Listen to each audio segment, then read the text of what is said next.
Hello, everyone. I'm James. Welcome back to Easy English for You. And I have my wonderful co-host here, Alice. Hi, everyone. So happy to be here again. Before we jump in, I want to give a huge shout out to our newest member, Preteka 9067, who just joined our membership. Thank you so much for supporting us. Your support helps us create better content for everyone. Alice, last time we talked about the waiting trap, the idea that you don't need perfect grammar before you start speaking. How did that go for you this week? Oh, James, it was really interesting. I tried your 3-sentence challenge every day. At first, I felt so nervous talking to myself. But by day 3, it started to feel more natural. I even spoke a few sentences to a tourist at the train station. That's fantastic progress, Alice. See? Action beats perfection every time. But, James, I have a new problem now. When I study at home with my textbooks, everything makes sense. I understand the grammar, I can do the exercises. But then I go outside and suddenly, poof, all my English just disappears from my brain. Why does this happen? You just described what millions of learners experience. I call it the classroom bubble effect. And here's what most textbooks won't tell you. Your brain treats classroom English and real-world English as two completely different things.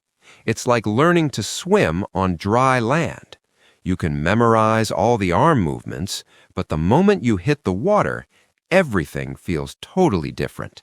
Wait, so my studying is useless? No, not at all. But here's what's really happening inside your brain. In class or at home with your book, you have something called processing time. You can think, you can check rules, you can erase and rewrite, but in real life, zero processing time. Someone says, "How's it going?" and you have 2 seconds to respond. Your brain panics because it's trained for tests, not for speed. Oh my God, that's exactly what happens to me. My mind just goes blank. Here's the fascinating part. Scientists did a study with language learners. They put them in MRI machines and watched their brains while they spoke English. In classroom settings, the brain's logic center lit up. But when speaking naturally, a totally different area activated.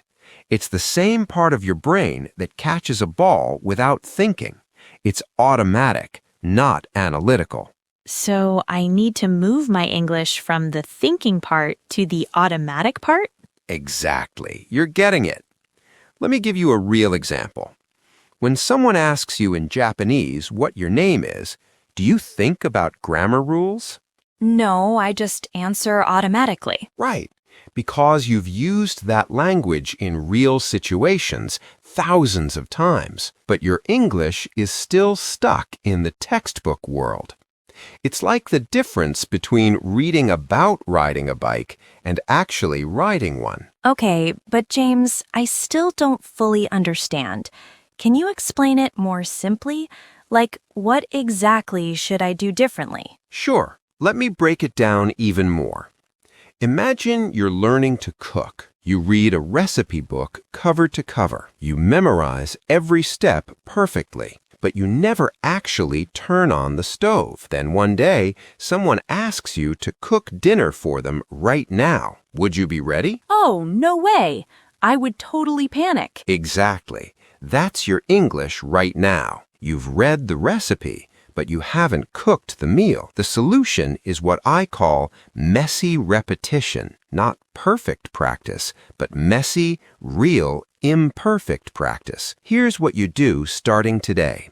First, stop studying only in silence. Your brain needs to connect English with noise, interruptions, and unpredictability. Study at a coffee shop, not at a quiet desk. Listen to English podcasts while walking, not while sitting still. Second, practice the 30-second rule. When you learn a new phrase, you must use it in a real sentence within 30 seconds. Not tomorrow, not later. right now. Wait, can I try that? Okay, so if I learn the phrase running late, I should make the sentence, I was running late to work yesterday. Perfect. See, you just made it real. Your brain now has a memory attached to those words. That's 1,000,000 times more powerful than just writing it in a notebook. Now here's the game changer. Create what I call pressure moments on purpose. Every day, give yourself one small task where you must use English under pressure. Order coffee in English, even if you're in Japan. Send one voice message to yourself describing your day. Comment on a YouTube video in English. These tiny pressure moments train your brain for real life. Oh, I like this. It feels less scary than talking to strangers. Exactly. Start small, but stay consistent. Here's something interesting. Arnold Schwarzenegger once said he never worried about his accent. He just kept speaking, kept acting, kept making mistakes in public. Now everyone knows his voice. He didn't wait for perfection. He created his own pressure moments every single day. That's really inspiring. So basically, I need to make my practice messy and real, not clean and perfect. You've got it. And here's one more secret.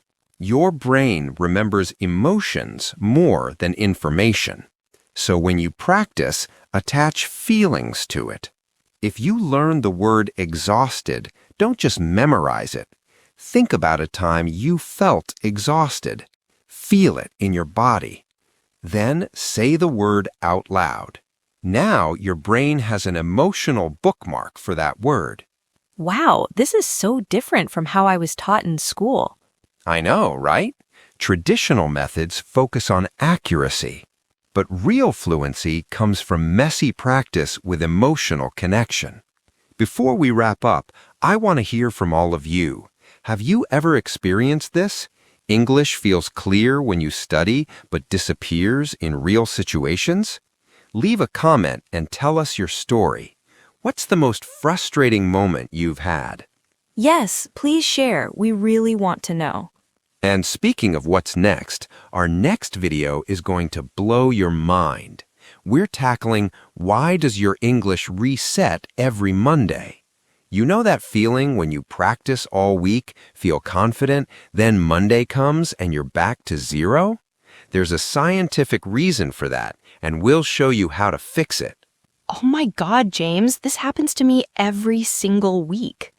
I know. So if you have questions about this topic, drop them in the comments now. We'll answer them in the next video. Okay, Alice, why don't you summarize what we learned today? Sure. So today we learned that classroom English and real-world English use different parts of our brain.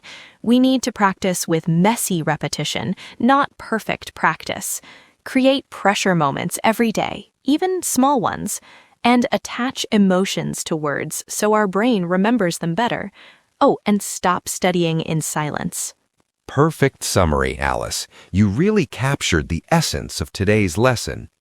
Everyone, if you found this helpful, please hit that subscribe button and give us a thumbs up. And if you want the PDF summary of today's lesson, join our membership. Alice has been using these PDFs, right? Yes, they're so helpful for reviewing. I keep them on my phone and look at them during my commute. Perfect. So go check out the membership link below. Thank you all so much for watching today. Remember, your English doesn't disappear, it's just waiting for you to practice it in the real world. Thanks for watching, and as always, keep going and keep growing.